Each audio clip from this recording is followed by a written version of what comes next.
सावन के महीने के ठीक पहले, इसके ठीक पहले मुहर्रम का आयोजन हुआ। हमने एक व्यवस्था बना दी कि भाई देखो, आप ताजिया की हाइट इससे ज्यादा मत करना, इससे ज्यादा करेंगे तो देखिए फिर आप मांग करेंगे कि पेड़ की टहनी काटो, किसी के घर के छज्जे को काटो, कहीं हाई टेंशन के तार को हटाओ। अब एक आयोजन के लिए हम हाई टेंशन तार हटाएं, एक बड़े तबके के लिए, गांव के लिए या शहर के लिए बिजली बाधित कर दें, तो ये तो उन लोगों के साथ अन्याय है भाई, जो बिजली बिल का भुगतान कर रहे हैं। आप बिना बिल का भुगतान किए, बिना सड़क का चार्ज दिए आप अपनी यात्रा निकालना चाहते हैं और आप इसके लिए जो है चाहते हैं कि हो जाए, या किसी का घर, किसी ने मेहनत करके अपने घर को बनाया, आप उसके बर्जे को तोड़वा रहे हैं। एक पेड़ को लगने में 40 साल 50 साल लगते हैं, आप उसकी टहनियों को कटवा रहे हैं। क्यों कटवाएंगे आप? क्या अधिकार है आपको? हमने कहा यह नहीं होगा।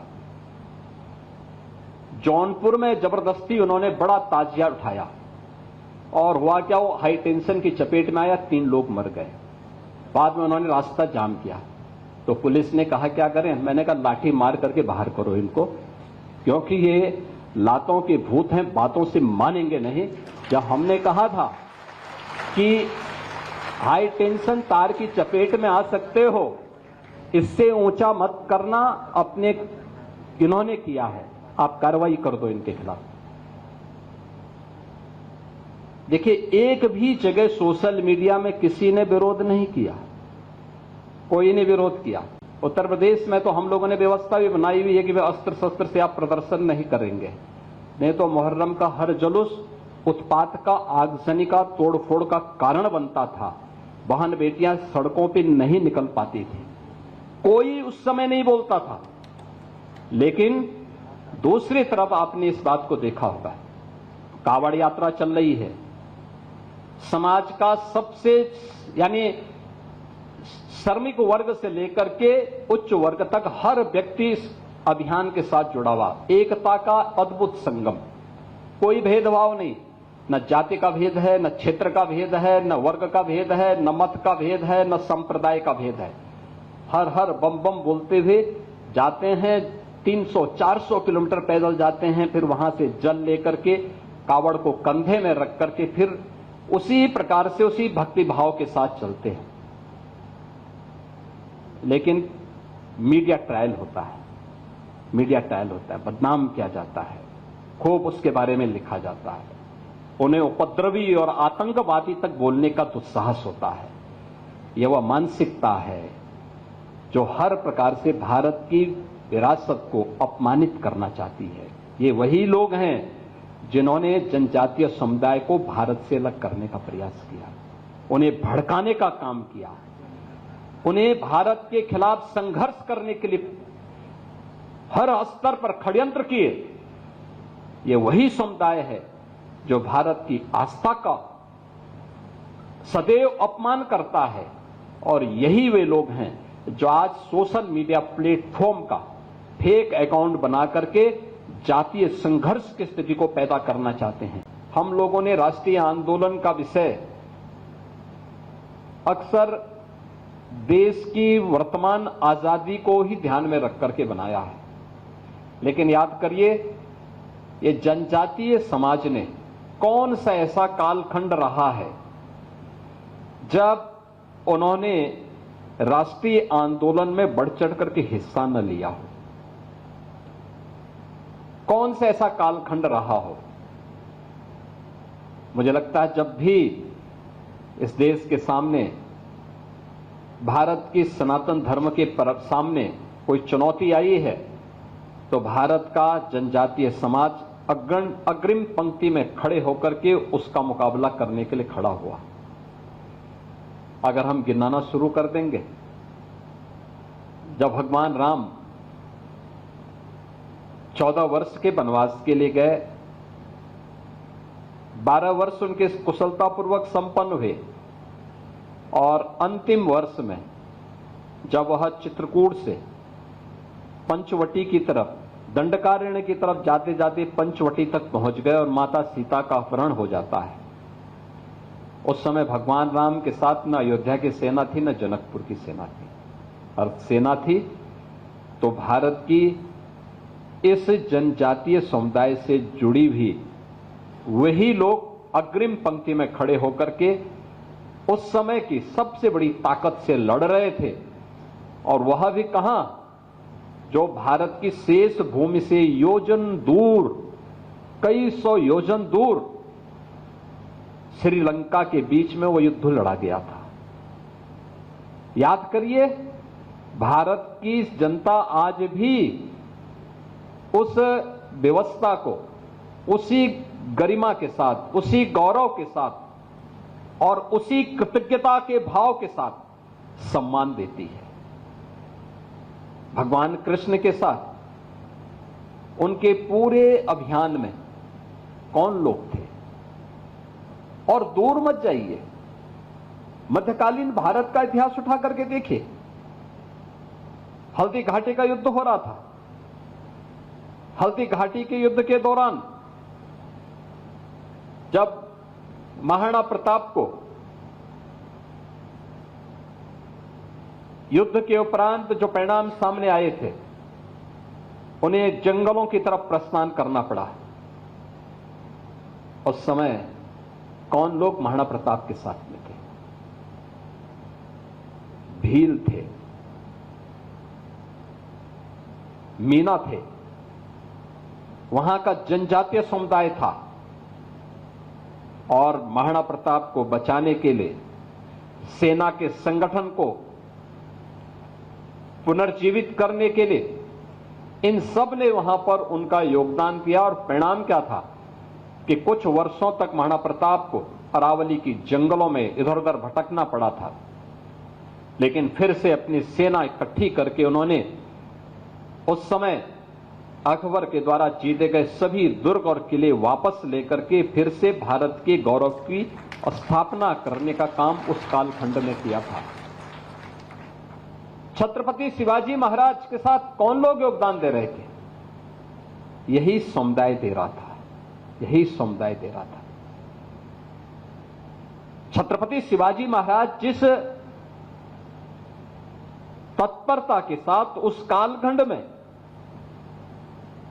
उस समय के सबसे बर्बर और इतिहास के सबसे बर्बर शासक के खिलाफ लड़ रहे थे, उस समय उनका सहयोग करने के लिए भी जनजातीय समुदाय बढ़ चढ़ करके सामने आया था।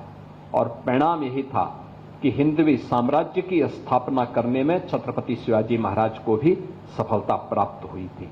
हम माता भूमि और पुत्रोहम पृथ्व्या की बात करते हैं, लेकिन हमें किसी अच्छे पेड़ को अपने स्वार्थ के लिए काटने में कोई संकोच नहीं होता। धरती माता के लिए अगर कहीं पे कोई तालाब बनाया गया होता है तो हम उसमें कूड़ा फेंकने में कोई संकोच नहीं करते, कोई संकोच नहीं करते। किसी तालाब की भूमि पर कब्जा करने में भी हम कोई संकोच नहीं करते।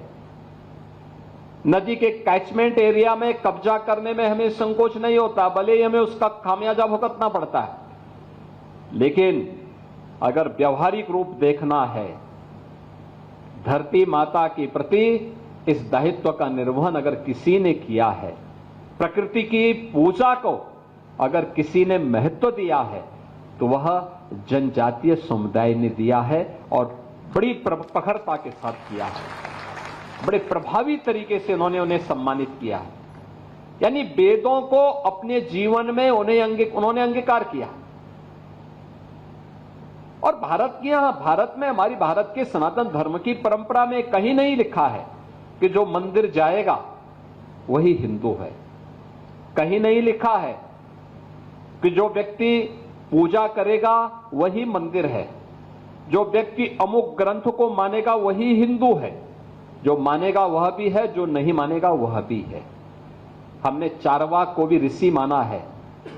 हमने भगवान बुद्ध को भी अपना एक अवतार के रूप में सम्मान दिया है। हमारे यहां संकल्प लिया जाता है तो बुद्ध को हमने विष्णु के एक अवतार के रूप में मान्यता दी है। हमने जैन परंपरा को भी उतना ही सम्मान दिया है भले ही कोई वेद को माने न माने। फिर ये प्रश्न जनजातीय समुदाय के लिए क्यों खड़ा होता है? जनजातीय समुदाय भारत का आदि समुदाय है, भारत की परंपरा में रसा बसा हुआ समुदाय है, जिसने भारत की सनातन परंपरा को सदैव एक नई मजबूती प्रदान की है।